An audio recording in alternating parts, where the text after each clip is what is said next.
Okay, so 5, 4, 3, 2, 1. Okay, so hello everyone. I'm delighted to introduce my viewer today, who came to enlighten us about mantra meditation and self-exploration. I believe that it's going to be a very exciting session for all and very, engaging, and it's going to invite us to experience mindfulness. Thank you very much for joining us. So you can introduce yourself and then you can start. Okay. Thank you so much, Lisa. Thank you, Srini.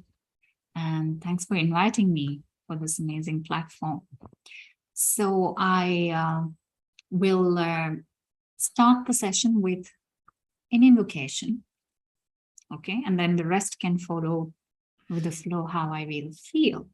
The reason for this invocation is that we're all tuning in from different parts of the world, from different types of situations, from different sets of emotional, how do I say, differences, okay, a different setting. But we, as we are talking, we are participating, there are certain neural signals which are active, which may needn't be, especially given the topic. So what it will do is to bring us to a certain amount of peace, a stage of receptivity, centeredness, and the sounds of this mantra and the invocation per se. What it's going to do is it's going to target that very celestial beings who will provide us that forum for the maximum amount of interaction to happen in a certain vibration. So obviously I'm going to invite the deities who are going to set that for bringing more light, peace, harmony, and open ourselves to another dimension where we just are. Less of ourselves, more of our divinity being unraveled. Is that okay? Okay. So what we can do right now is just stretch your palms, both your palms. Okay. And keep it in this open position on top of your thighs, and ensure that this line, this channel that you have on both of your hands are free. Okay. Just adjust yourself in such a way that there is no pressure anywhere on your body. Take a deep breath, inhale and exhale.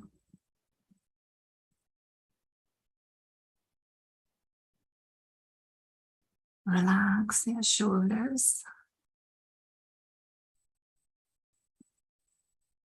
If you're still very active, just look at any point in front of you till the time you feel your eyes are diffused and slowly getting heavy and very gently closing on their own.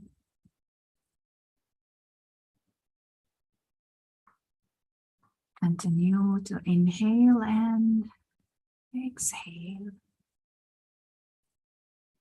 With each cycle, going deep into your body, closer and closer to the navel, and then exhaling.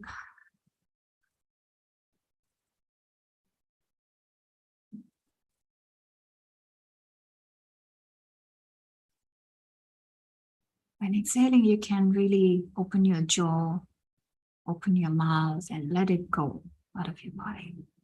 Release all your tension.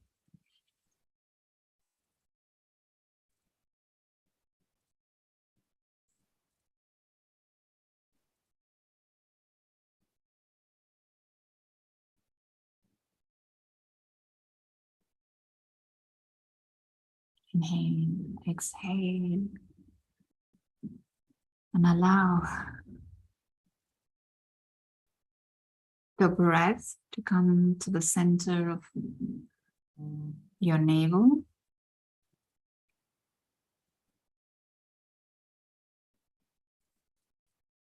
Feel the pulsation.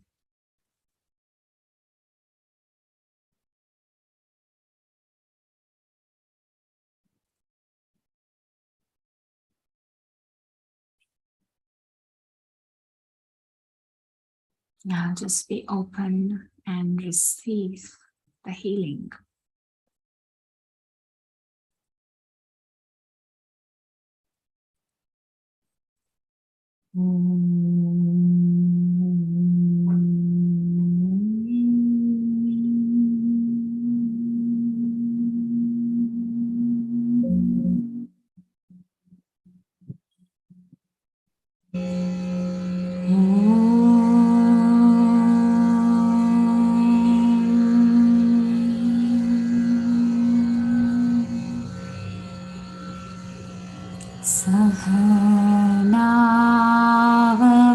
Sahanavavatu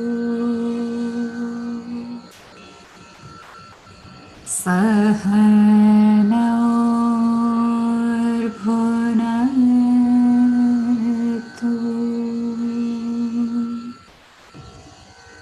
Sahaviryam Karavavahai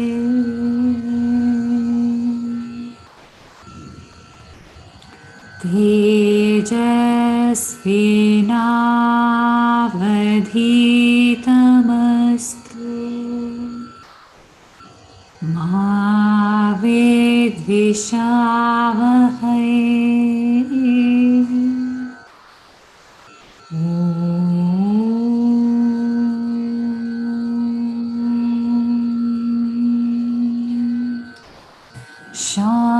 Shanti.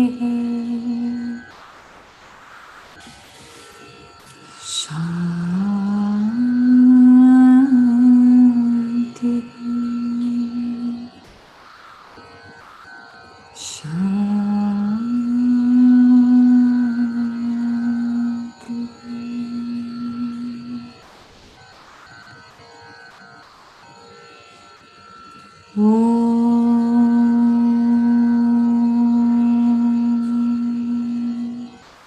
Aseto ma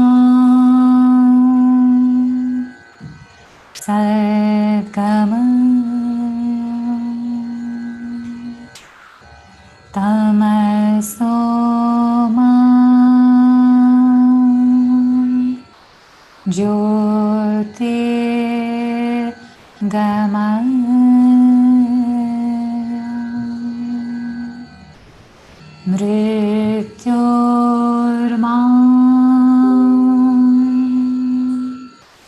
Amritam Gamaya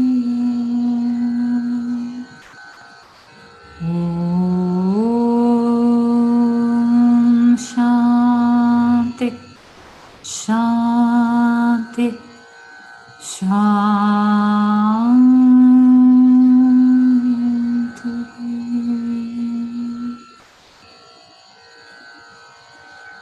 Om Sato Ma Sadgamaya Gamaya Gamaya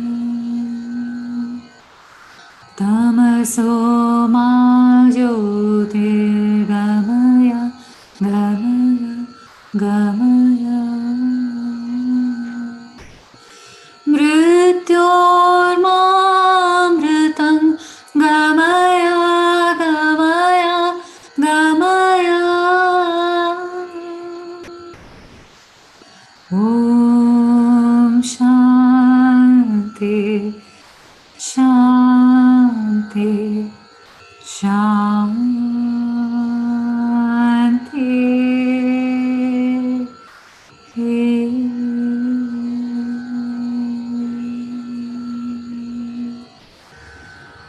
Om Shanti Shanti Shanti.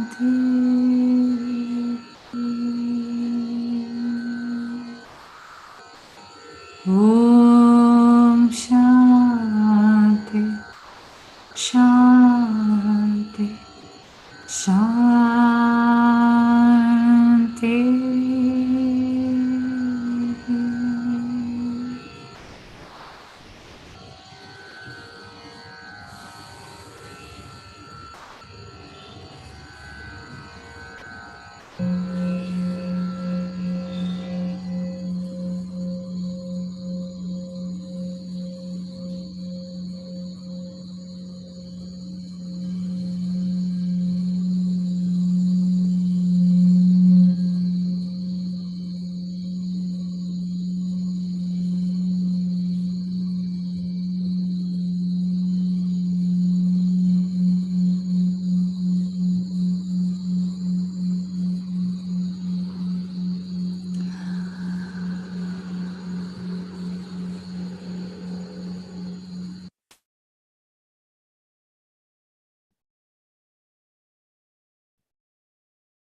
The energies of this mantra to percolate deeper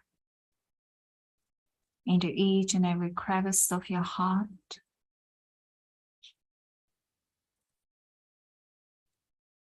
deep into the arteries, into the blood, the plasma, the bones, into every fiber of your physical body.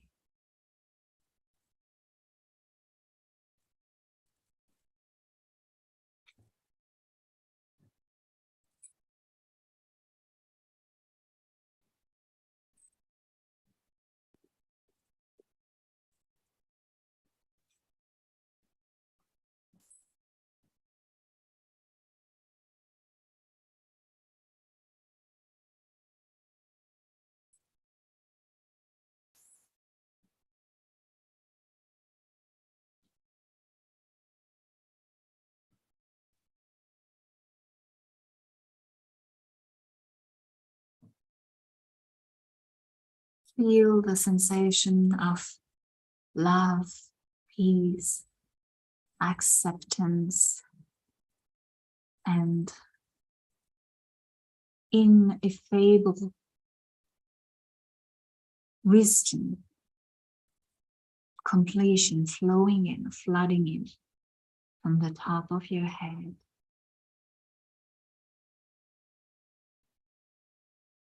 From the center of your head,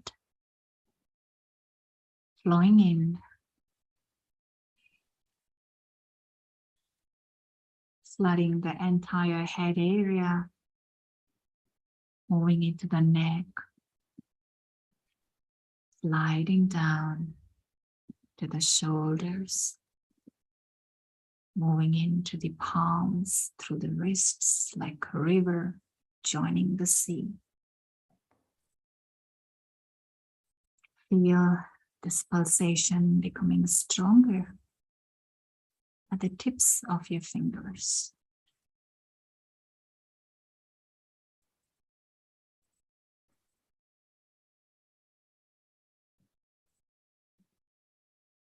Moving back,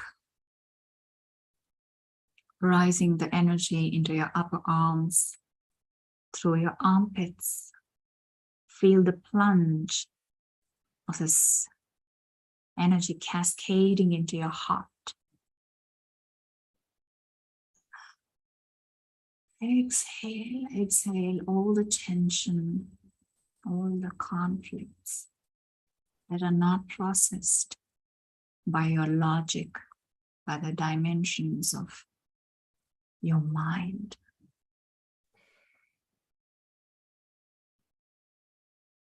Let this energy purify every single emotion, moving into your navel, to the lower back,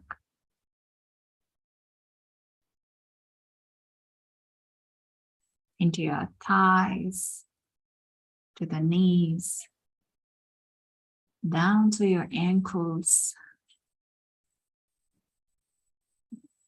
the base of your feet, The tips of your toes converging under your feet to the center of both of your feet.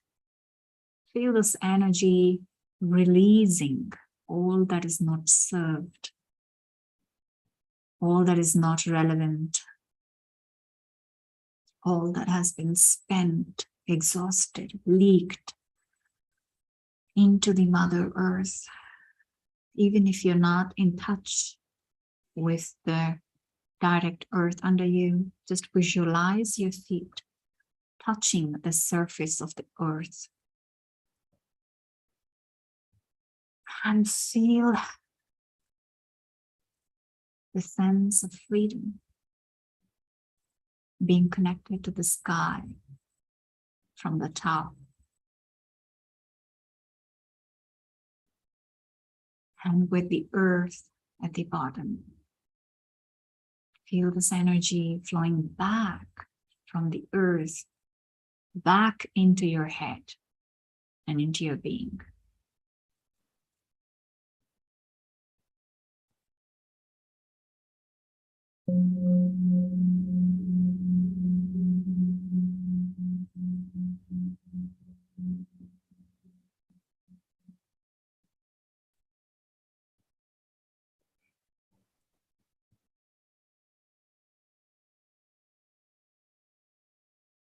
As I count from 5 to 1, your energies that are in circulation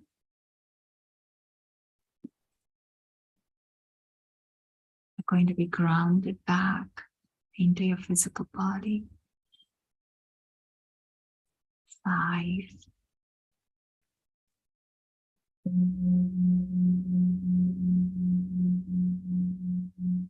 Feel the pulsation returning to your physical feet. And gently move your toes and your ankle. 4. Your lower back. Feeling the girdle of this energy. You can choose to resettle the physical body by giving very gentle gyrations, movements in circles.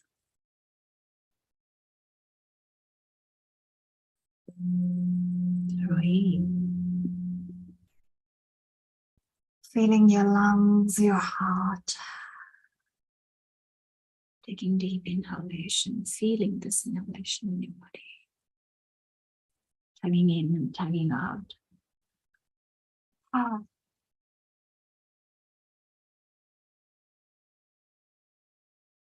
2. Activating the stem of your neck.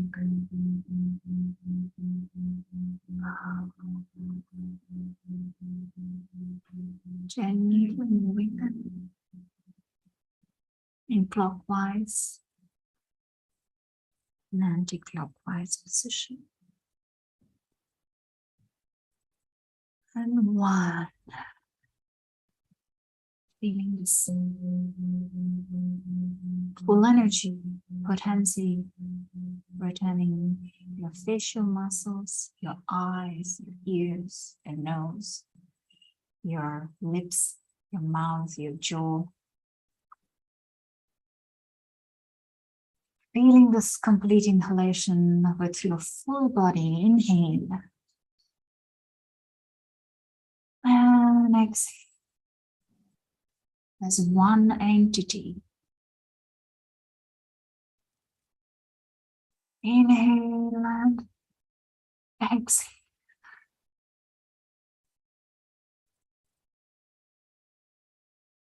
Gently rubbing both of your palms together. You can put them on top of your eyes.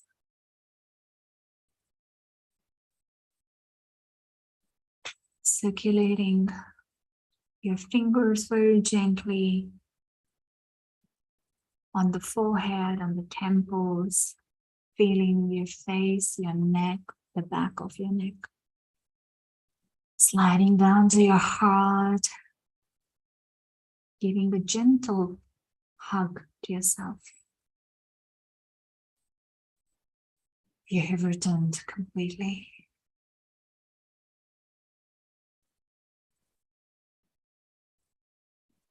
With an inner smile, you can open your eyes.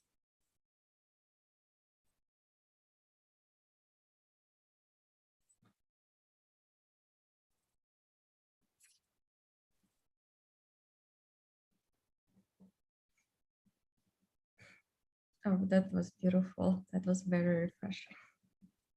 Thank you. Thank you so much. Very relaxing, such a positive energy. Yes, it just went with the flow, right? I didn't intend to do a meditation at the beginning, but this is the flow.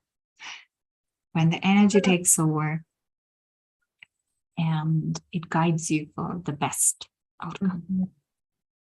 Definitely. So I hope everybody has returned to their body, and if anybody wants to share very briefly, you could, or you can express it in the chat box. Okay, so Nirajan says that it was very good relaxation. Thank you. Chat. So anybody else, guys? From my side, I loved the music. It was beautiful, and I loved connecting to my chest because I could feel the heart. So sometimes holding your hand, like holding my hand straight, was a bit difficult, but just I liked spending this time with myself. Now, that's very important. Actually, there is a reason why we keep our hands open when we come into the alchemy of body and how we circulate light and sounds. This becomes very scientifically, what to say, simple to understand. So we can jump straight into the concept that we are looking at today, or the topic, mantra medicine. We'll watch YouTube later. Okay, great. Is that okay? Or do you want to ask any question which can lead into the topic more effortlessly? Okay, guys, so do you want to ask any questions? So I just got the message from Nirajan. He said that he needs to draw, but he will watch it in YouTube later. Right. I saw that. Thanks. Yeah, so I don't think anybody has questions. And to me, it's also very clear. Yeah, I think it's a great method. So even like the only question that I have is it possible for us to do the same, just listening to mantras by ourselves and, meditation? Of course it is. But more often than not, what happens is when we sit for meditation all by ourselves, we have so many thoughts. Yeah. And we usually start racing with those thoughts and end up being somewhere where we don't want to. And which is one of the reasons why people say, oh, meditation is tough, But what I would suggest is a guided meditation for a very long duration, till the time you're very confident that you can sit and be in that position of nirvana, or emptiness, total emptiness. It is highly suggested to go for guided meditations that will help your body relax, your mind relax, so you become a very good channel to receive the messages. So there is no hard and fast rule, but what I have generally observed is this, which is what I shared with you. Yeah, sometimes like you need somebody to guide the meditation for you. Yeah, because on yourself, you just get distracted. Yes, and also it depends upon the person who is channeling or hosting the energy. The purer it is, the more in flow it is, it is more customized for you. Yeah. You understand? So Yeah. that's the difference between having a cuisine which is set, or some chef preparing some fresh menu for your choice, for your likings, knowing what works for you, what doesn't work for you.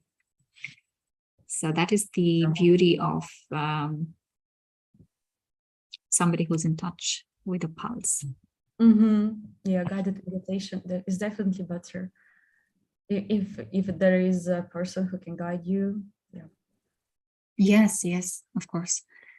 So one little observation that I want to bring focus on is that, as you understood, the sound has a very profound effect on our body, right? So most of the people who heard this meditative sounds mantra may have not understood what they mean. In terms of literature, they may get translation, right? But why are they still effective? Why are Sanskrita sounds so soothing? I guess that's a big question, right? Yeah. What in your opinion? I think just a certain melody evokes certain, it affects our brain in a certain way, like melody. There's the sound. Right. Melody. Just vibration. Yes. Vibration does not need language or meaning. Actually, vibration has meaning. Right. One doesn't have to know the meaning to feel that. Yes. Yes and no. The meaning, the literature meaning provides like a larger context. But there are languages of the vibrations. And they are actually what are called as mantras. Okay. Vibration in Sanskrit means spandana. What spandana means, it's just basically, it is on its own lit energy. And now whatever is in resonance with this energy starts lighting itself up. That's what spandana means. Okay. So each sound has its own language, has its own purpose, has its own action, but not so much the way we are taught in the language or the literature part of it. Yeah. Okay, so, and why is it effective for everybody, irrespective of any country of origin? It's because we all have sound body. Okay, like we have physical body, we have auric body, we have mental body, we have emotional body, we also have a sound body. Now, the presence of these sounds, we will see this as to why Sanskrita mantras are so effective. Because these are the sounds that are present in your sound body. And they dial up automatically. It's like language of heart, yeah? Like if somebody is crying and it's emotional, he or she is emotional. You don't need a reason, but you kind of get why this person is crying. It's like happily crying or sad crying or crying because it's overwhelmed. You just know it because you are vibrating. Constantly you're feeling, you're feelsters. So like this, there are points in your own physical body. This is also a very physical part of your physicality, that your sound body gets influenced by the sounds you hear. Okay, so that was one thing that I wanted to address, since it's internationally accepted, like people across the globe have told me why mantras work so beautifully. I don't know the meaning of it, but I feel this profound sense of relief. Yeah. Now, can I take the liberty of going over some slides? I will be ignoring some slides. I will be pausing on some slides more than necessary. Hey, come on. Okay. So This part, I'm going to keep it extremely tight. Who are we? What do we do? I am Mukta Mayuri. And I will just take care of a few essentials that you need to know. The second part of the webinar is going to be what are mantras, the sounds that can work irrespective of the language, and in a sense can work for a normal householder or an office goer or a regular person who is not so much into spiritual practice but wants to start doing a spiritual practice. Then the relation between Sanskrit and mantras, which we briefly touched upon. Lastly, how to make mantras work. Or in other ways, I think in Russian, it may be sounding why some mantras may not work. Yeah, that's why mantras might not work. Yeah. So these are the 4 small introductory aspects that everybody needs to know when it comes to the medicine part of the mantra. And I will cover the breath aspect as well. Is that okay? Yes, please go. Yeah. So this is me. My name is Mukta Mayuri, and I am an energy healer coach. And I have been studying and living the Indian culture, ancient Indian culture. I happen to have a master's degree in mass communication. I was a communication expert. I was working in different corporates as an advertising professional for 14 years. So I do work with individuals, groups, and corporates. Okay, that's about it. Beautiful. Who am I as a being? I have the exposure and good fortune to be in the company of these things. I have Kathak for the dance. I have Star for the sense of musicology of being.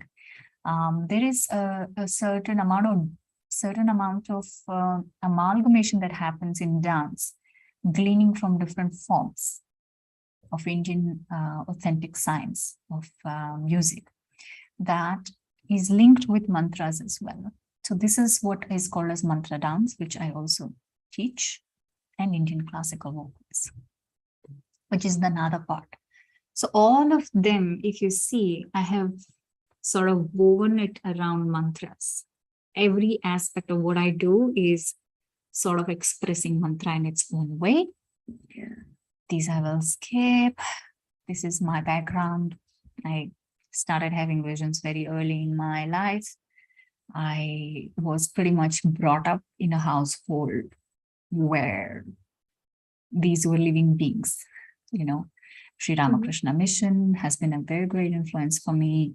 Sri Yogananda Paramahamsa, the one who has written the book of an autobiography for yogi.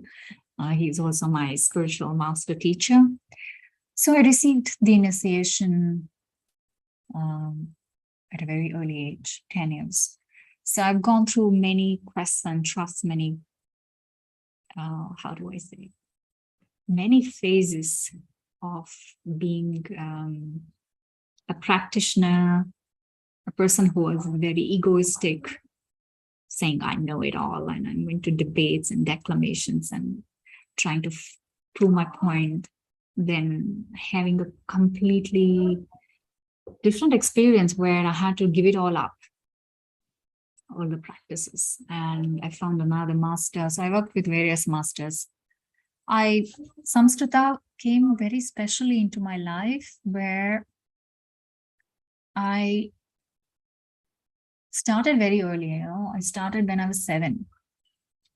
Then I did my specialization in a BA called Bachelor of Arts, which is like in India, we have after your school, you have pre-university and then you have university. So I did my specialization in Sanskrita for 3 years. So I was a gold medalist in pretty much everything. So from being an academician to an advertising professional across these platforms, I always held on to spirituality as my backbone. And I pretty much practiced all sorts of modalities, past life regression, Reiki, shamanism, and interesting practice called Mandala, Dakini. This is from a Russian master called Maya. You must You must have heard of her, I think Maya Mandala. Mhm. Yeah. So she was also very instrumental in bringing a certain form of revelation to my being. And then something happened. Something very divine happened where I got sort of downloads where the experiences sort of started appearing about mantras, how the energies move, how the sounds are having their own movement. And this was very transcendental experience. That was the defining moment in my life where I had to finally choose this as my path and my vision, which is when I started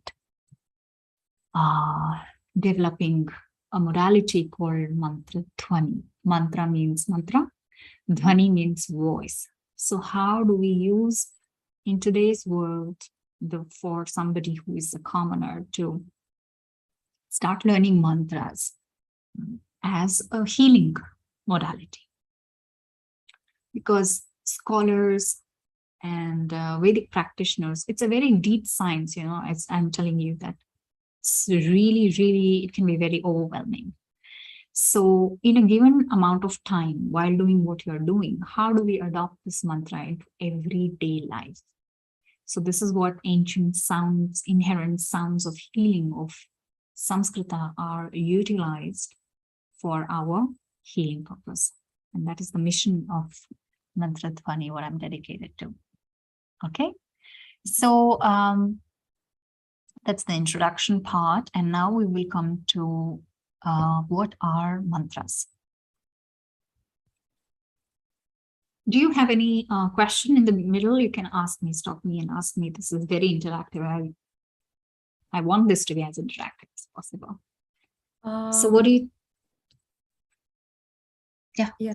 I don't have a question. I just say that I just want to say that it's very interesting and you have beautiful experience, beautiful life experience. So yeah, it's beautiful that you want to help people also explore and get to the mindful stage.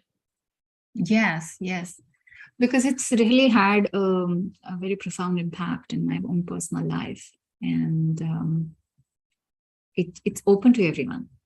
The thing is that people are already participating in the sounds, not understanding the science of it. So not to make it very complicated, how do we simplify the already existing system of knowledge? So it's called Akshara Vidya, the science of letters, the science of energies of entities which cannot be perished. Okay, so that is pretty much the introduction of what mantras are. So if I were to ask you, what are mantras in your understanding? What would you say? I would say that they just, it's a song, it's a piece of music that just brings it to a different vibration. It's a healing piece of music that makes you tune in with yourself and relaxed. Very beautifully said. True. If I were to just give like sort of a definition, which is more cold and not try to make it very emotional about it, is that these are a set of chords of sound vibrations. Yeah. Okay. Music part of it comes into it as an additional part. So you have Rigveda, Yajurveda, and 4 forms of Veda. Yeah. One is the music part of Vedas. So anything which has a certain way of music is called nada. So it also is a different science. It will merge with mantras one way or the other, which is why when I sang the mantras, it has a different effect. But if I start reciting the mantras in the Vedic fashion, it will have a different effect. Okay. And nada also, nada, which means music, has silence to it. Actually, 99% of that pie, if you look at it as a pie, is silence. 1% is what we define, how we make notations, which are cognizant to us, which are recognizable to us. So if I strictly not even go into the aspect of music, which is also a different dimension, and retain myself with only sounds, just the set of these sound vibrations are coded, like they are encoded. Okay, now these encoded sound vibrations, which have a certain action to perform, certain outcome to generate, they're called mantras. Yeah. Okay, so the definition per se is like mananat trayate iti mantraha, the one which liberates you from mind. Mananat trayate iti mantraha. And another way to describe this is mananat is by constant remembrance. You see, with constant remembrance of something, you become free. So when you see this technology, sorry, yeah, go ahead. It's a repetition of something, remembrance, repetition, yes, of this. Yes. Yes, the repetition of something that liberates you. Both meanings are right, but it's just that some people use it like in place of one another because, as usual, we're given a text, we read a commentary, we take it without any question, without any introspection. That's when the knowledge continues, wisdom dies. For the wisdom to continue, you should be perceptive. Okay, this is what it is. This is what is said. This is what is expressed. What is the inexpressed part of it? Okay, these are my additional points. So, so these mantras are pretty much everything that you hear, that you pay attention to, that you hum, that you utter, including what we followed in our meditation today, just inhaling. So hum. This is a mantra. So hum. Yes. So it's very interesting. There is one mantra which everybody utters without their knowledge. I've kind of given it away. This one. Yes. Oh, this is the breath. Was it so hum? Yes. You can even reverse it. That becomes hum so. So that's why you have in breath work, so hum and hum so. They both mean the same, but different actions, of course. So this is called al japa japa. In the sense, it doesn't stop. It goes on from the time we are born till the time we leave this physical body. It goes on happening. So everybody is already chanting a mantra, just that they don't know that they're chanting a mantra.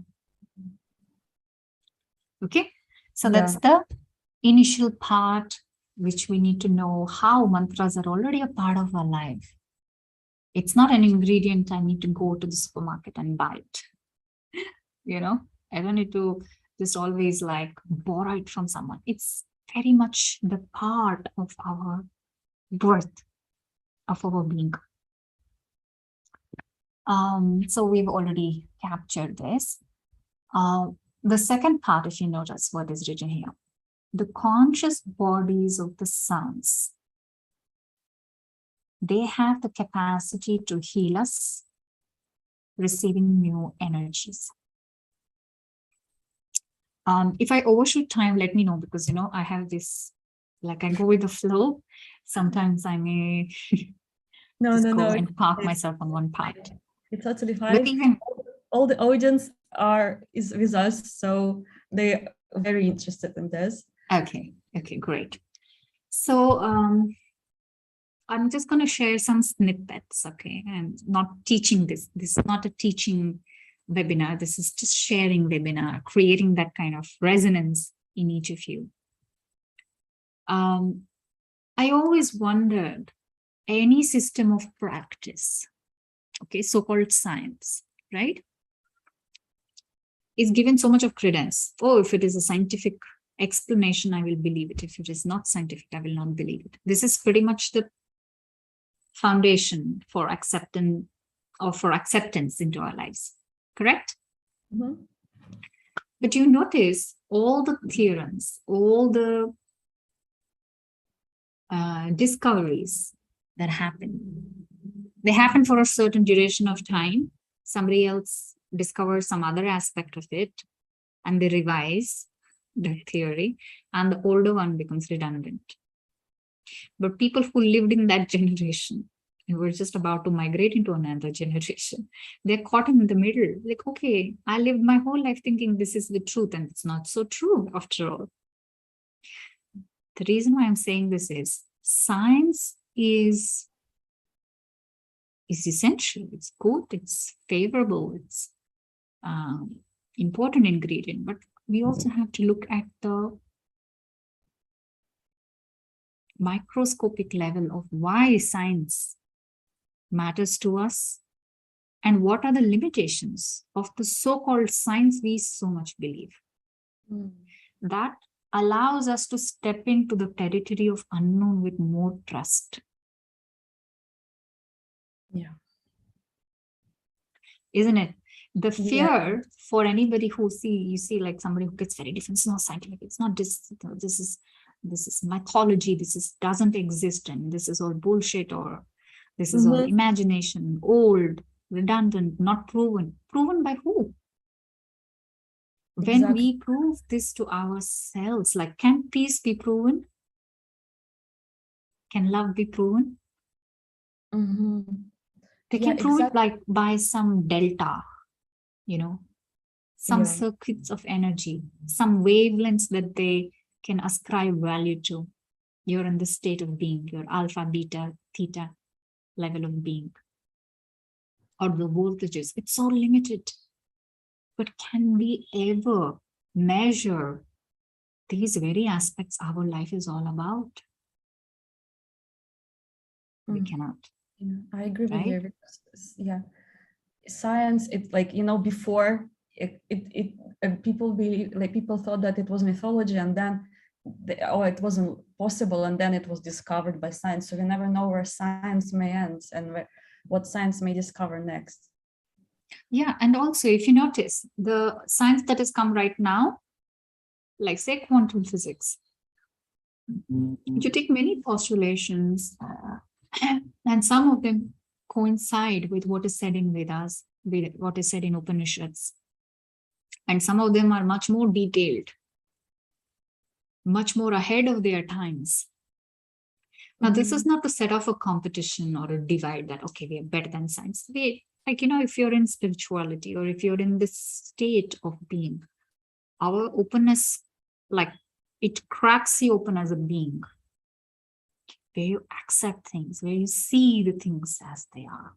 You accept multi-dimensionality of the truth. Even what I'm talking about as mantra, as sound vibrations.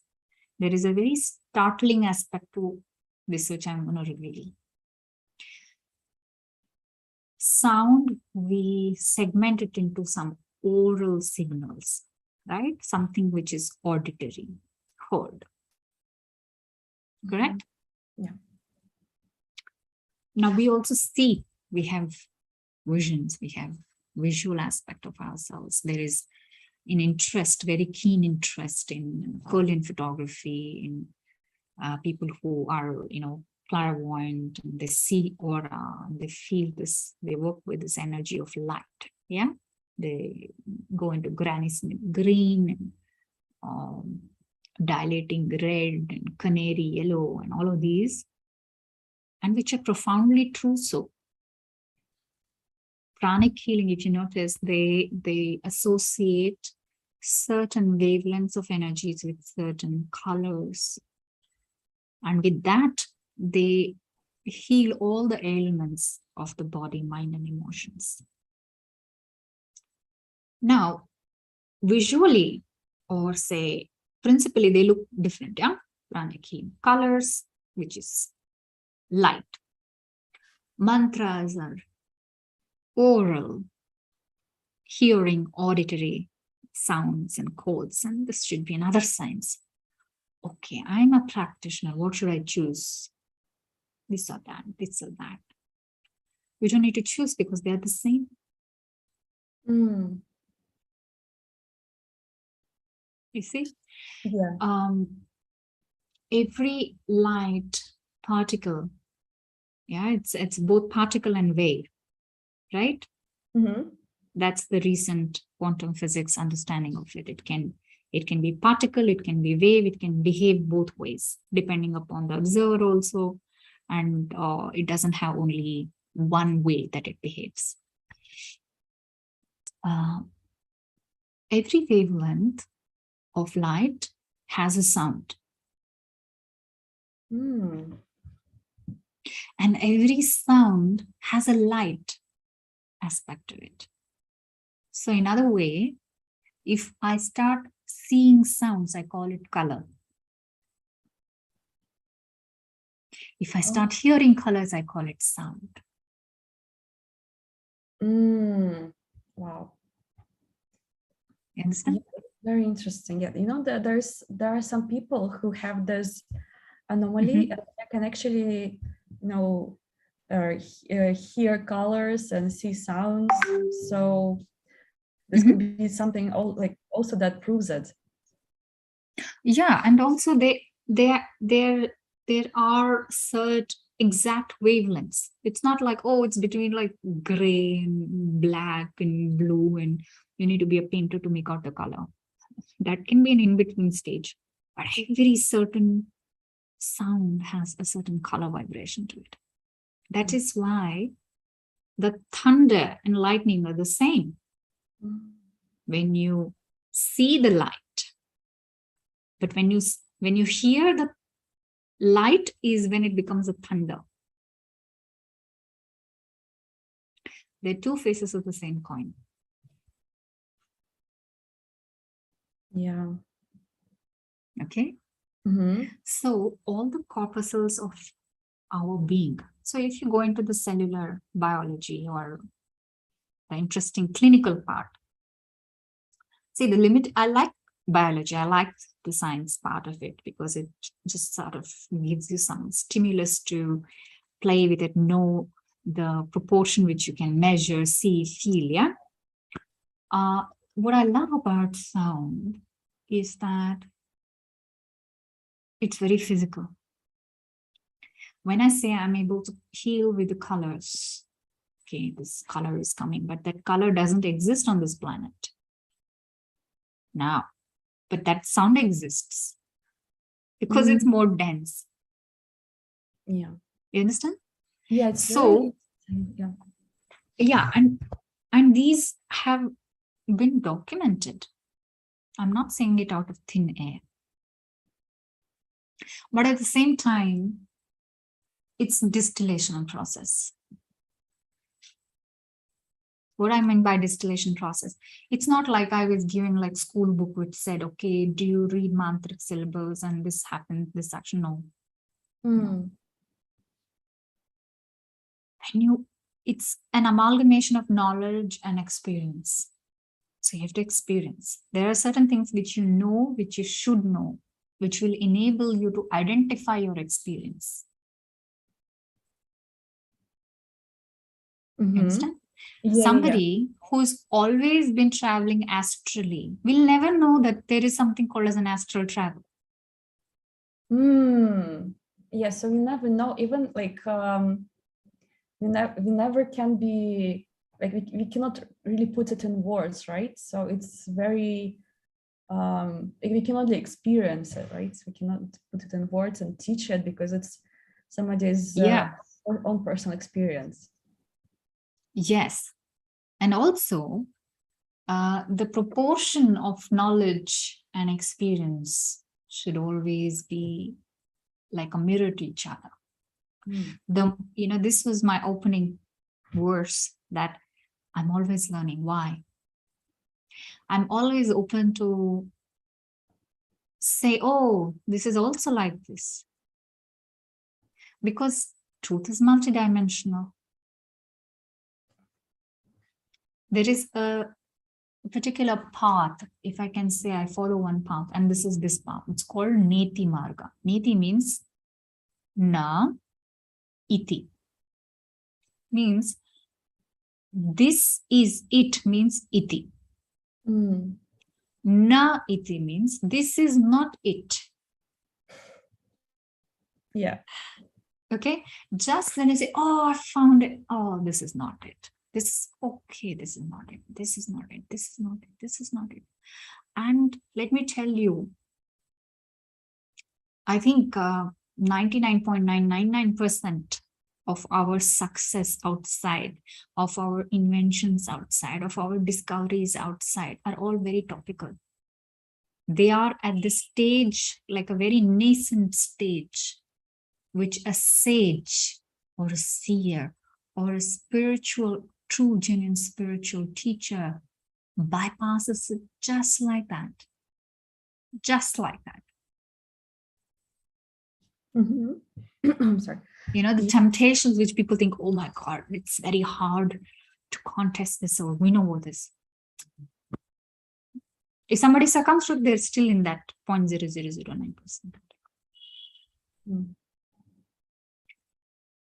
And the reason why they're able to go deeper is because those dimensions are like this.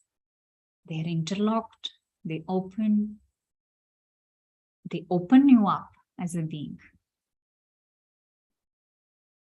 And constantly you're in this process of evolution.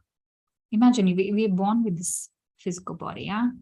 Most of us live, breathe, and die thinking this is like physical, because we're taught there are physical beings, non-physical beings, or animate objects, non-inanimate objects. So we categorize ourselves as animate objects, and then we start having, oh, there are species, as if we are the highest, most reverberating beings, the only ones. And we look at the other species like, I'm being kind to the dog, I'm being kind to some cat and half a cat. This is very hilarious. Because we die with this thing that this is one like physical sack, like a rucksack body. This is ours, and then we leave, and then all of that follows is like devoid of it, which we don't know, and that's what causes fear. But the first realization in this path of light and sound, you start understanding, even clinically here you go deeper into who you are outside. This is skin. Inside that there are different structures. Inside that you have different systems. Then you have cells. And inside of those cells there are atoms. And different types of configurations of those. But how are they moving? How are they rearranging themselves? If you look at the pores, yeah, what are pores? Pores basically allow you to perspire, put out the toxins, etc. That's what we have learned, right? The function of the skin, etc. That's why we perspire. So many pores, millions of pores. If you look at it in detail, when you go deeper, you start understanding these are like we are translucent. Yeah, we have light. We can accommodate a certain amount of light, and we can emit certain amount of light. Yeah. And that's why you have this thing called as you are a light being. You're a being of light. It's not a metaphor. It's not an analogy. It is actually true. Have you noticed there is some, we call it in India, Ojas and Tejas. Okay. Tejas is the fire element in a person. He appears fiery. The Ojas is like the shine, the dew, the glow of a dew. You know, the dew on top of a flower. Mm-hmm. Diffused, gauzy effect. Now, this radiance is what? It's the amount of light that is getting reflected out of this person. So the more amount of light we are able to generate within, we become a different being. When we are down, when we have diseases, when we are not in the optimum health, we are not vibrating at a higher vibration. This is a very physical concept of vibration.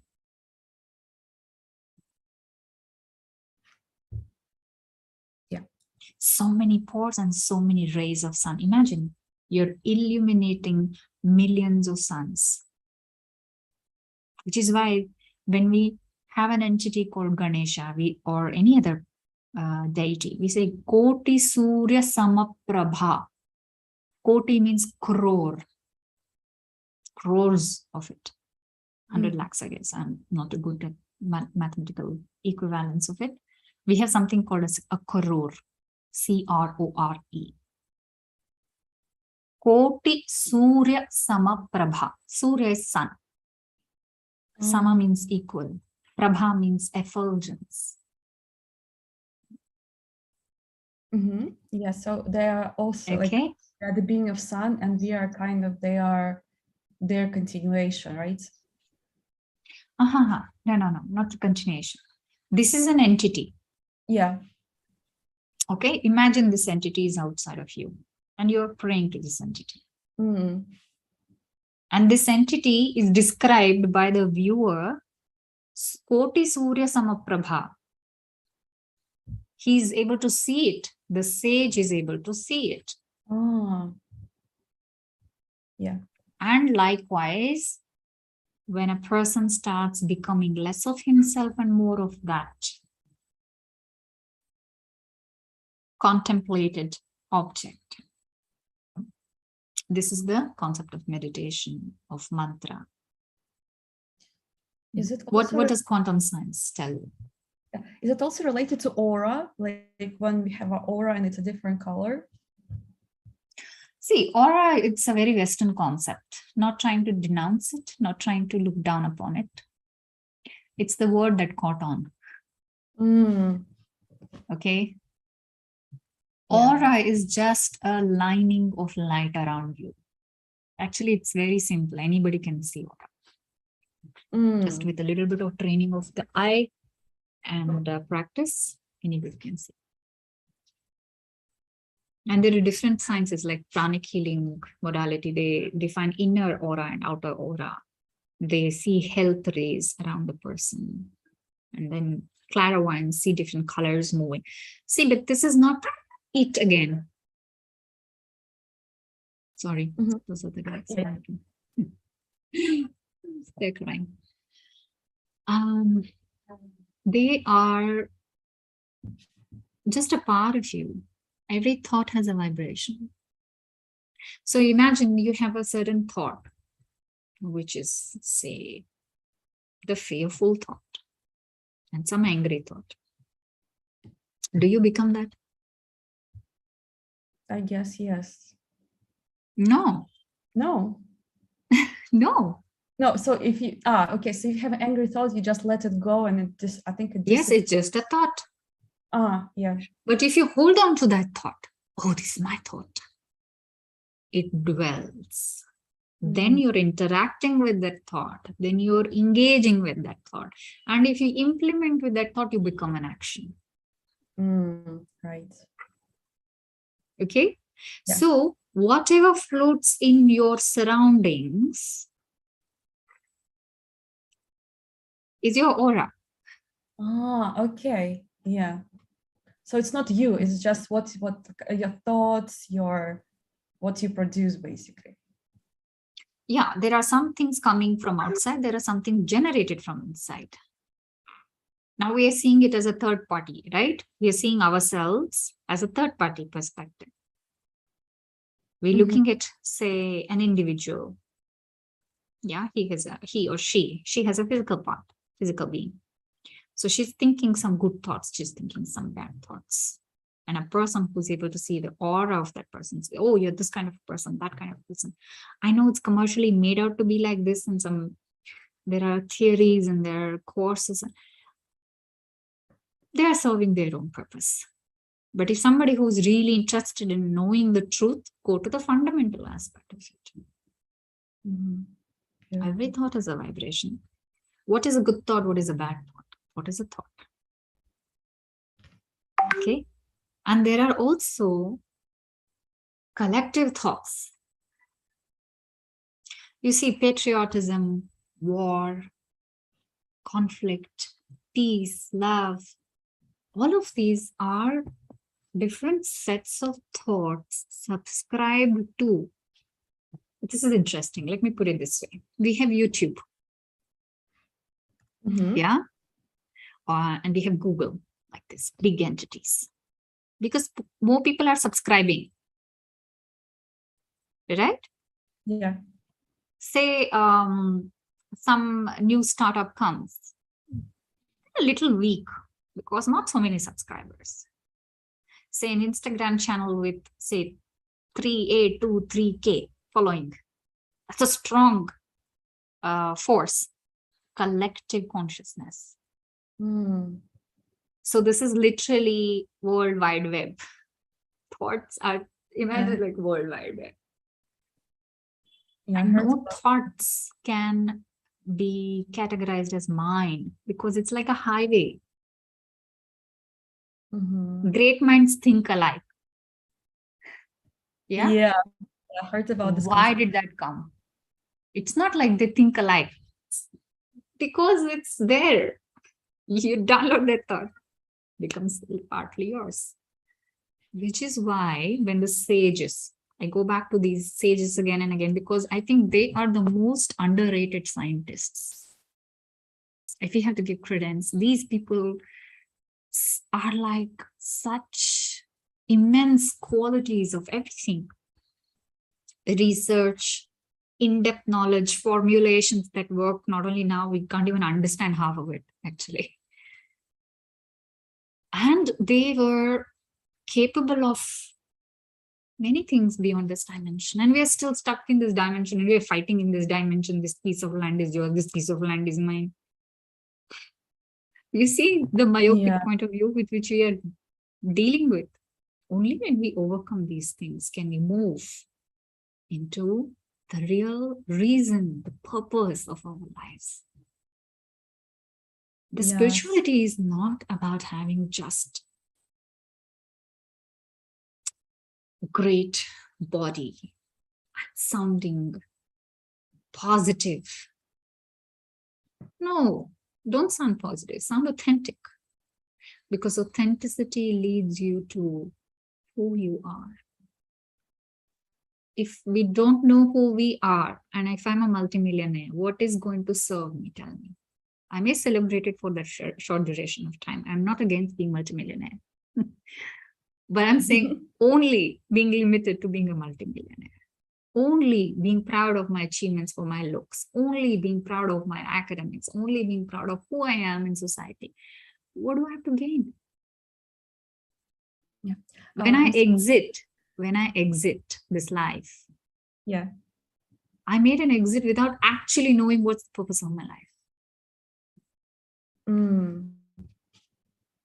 Yeah, that's the question that I had. You know, like sometimes, like in this life, we don't have this idea, like consciously we haven't chosen to live. So sometimes when it's really hard, you have not chosen to live and to go through this, but it must be like, but I believe that life is fair. So at some point you like the other, you're not the you that in your body have chosen to live. And so I have this perception. Yeah, see, you allow this perception to die down, and which is when the knowledge of Upanishads, and it's highly underrated now. I feel a lot more when I interact with people, because they really need this. You can only go past this when you know that, okay, you have enough of these ammunitions to deal with the normal sense, common sense of life. There is, as I told you, the 99.9% of our life, we don't know. We don't know that we have to seek this. And that was the pursuit. That was the precise pursuit of our very life. They used to ask for longevity. You know, Ayurveda is very famous now, yeah, everywhere. People think, oh, it should be healthy, healthy. Why?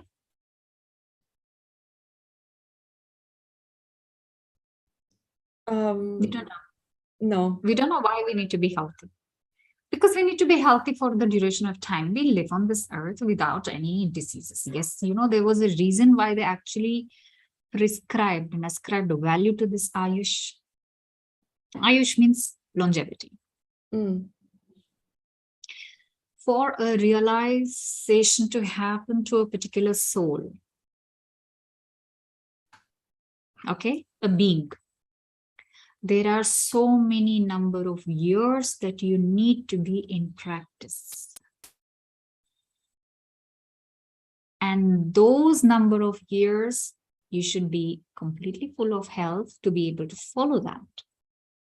Which is why they were interested in Dirghayushya, which means long life. Sorry, I have to stop you there because we have 30 minutes till our social. So if you want, you can join. I'd send to you our social in WhatsApp. So just I believe, yeah, we can wrap it up because it's been 1.5 hours. We've been talking for so long. Oh my God. But yeah, All right. So beautiful. Okay. So just so can I take 5 minutes more to just kind of wrap up a little part of that? Yes. I just wanted you to ask after you wrap up to promote products. So yeah, you could also promote your products. Maybe we can cooperate. Yes. Yeah, for sure. So since this was like a sharing webinar and we went with the flow of the energy, I was not paying particular attention to any particular aspect over here. Maybe sometime later when we do another webinar, experiential webinar, we can forge more experiential aspects of the mantras. Just let me wrap it up saying that every letter of Sanskrita mantra has an energy and it serves a certain amount of action. And that is the ambit of Akshara Vidya, or the science of the letters, which is why the mixture of that, the permutations and the combinations of the mantras are so effective. They are not random. They are very, very certain and targeted, laser sharp, if I may say so. So for the mantras to be effective, one has to understand that there are 3 important aspects or 4 important aspects you can pay attention to. One is the pronunciation of the mantra itself. Then the breath, how you breathe, inhale and exhale. What is the intention with which you approach the mantra? And what is the physical posture in which you invite this mantra? These are the 4 essential ingredients which define the success of your practice of mantras. Okay? Yeah, like for those of you who are interested to know more, this is my website called mantradhwani.com. I have Instagram handle, which most of you already know because of the promotion from you guys. And there is a Telegram channel as well. You can contact me via any of these channels. You can share those handles when you promote this webinar. And I have some courses in Russian, some courses in English. These 2 are the live courses, which can be started by anybody who is a beginner in any practice. It doesn't have to be limited. So one is called ABC of mantra healing, beginner's power to mantras. Then there is something called as chakra samatolana. Like how do we balance our chakras? Balance, not activation. It's a huge uproar that is happening. It doesn't have much water to it. So samatolana basically means balance, to even get an experience of every chakra. Okay, so how do we deal with this emotional angle of each and every chakra or every organ? That is the second course. So if you have any questions, we can take it. If it is too late, we can. Yeah, guys, you have an opportunity to ask questions. Yes. Can you hear me? Yes, I can hear you. Yeah. I mean, it was, first of all, I mean, both of you really were conversing in timeless state. That was, yeah, that's a great thing to have, in this busy modern life. Yes. Yeah. So I was overhearing, a lot of the conversation, and but yeah, it's really great, all the things that you spoke today. And it's a coincidence, like I think, life is attracting all the things, which are connected, because we just started, I mean, another initiative, a group of us started another initiative of Sanskrit classes, actually. So we had introduction kickoff last week, and tomorrow is the first class. This is most of them, like Michigan-based volunteer team members. That was interesting that you also, came in the right time. So we definitely will talk more about it. Yeah. Yeah. And Mayuri, sorry if I missed, where were you born? I was born in a place called Belgaum in Karnataka, but I was raised all through in Bangalore. Oh, okay. And where are you right now? I'm at the moment in Goa. Oh, okay. Yeah. Good.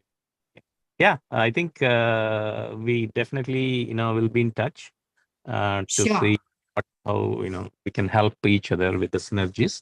And that is one of the intentions behind Let Us Talk It. So to really, connect the dots and connect the people and create a more empowered community, because a lot of the things will change based on the people that we meet in life. Right. So it's all about, that's the reason, I always believe in this, Let Us Talk It sessions where we are trying to talk to new people and learning new things. Yes. It's interesting. Yeah. So as Lisa mentioned, in next 25 minutes, actually, yeah, in next 20 minutes, we have a social. Let Us Talk It social starting. You will find more like minds there